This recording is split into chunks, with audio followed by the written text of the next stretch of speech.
Le pavillon de l'artillerie de l'Est 2 a été construit pour garder la zone orientale de la forteresse ainsi que la tour Beacon. Comme le pavillon de l'artillerie de l'Est 1. Le pavillon de l'artillerie de l'Est 2 est ouvert vers l'extérieur sans mur pour faciliter une meilleure vue de la région. Alors que les 3 autres pavillons de garde sont clos de murs pour une protection renforcée. Par rapport au pavillon d'artillerie de l'Est 1, qui dispose de 3 salles sur le côté. Les murs du bastion sont plus courts, c'est pourquoi le pavillon de l'artillerie de l'Est 2 a été construit comme immeuble de 2 pièces sur le côté.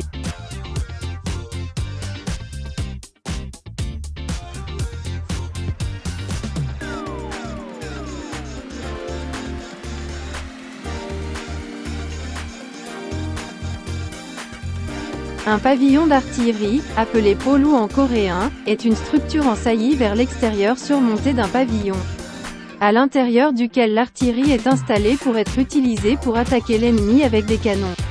La tour de canon dispose d'un type d'installation avancé pour empêcher les ennemis de s'approcher du mur du château. Une partie du mur du château fait saillie vers l'extérieur sous une forme convexe.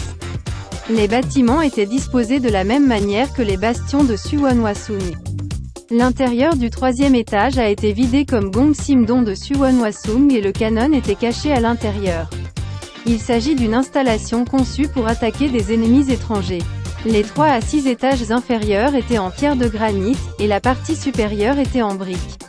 Un bâtiment en bois a été construit à l'étage supérieur. Il y a 5 pavillons d'artillerie dans la forteresse chantée de Suwon-Hwa. Habituellement, l'échelle était augmentée sur les terrains plats et réduite sur les pentes.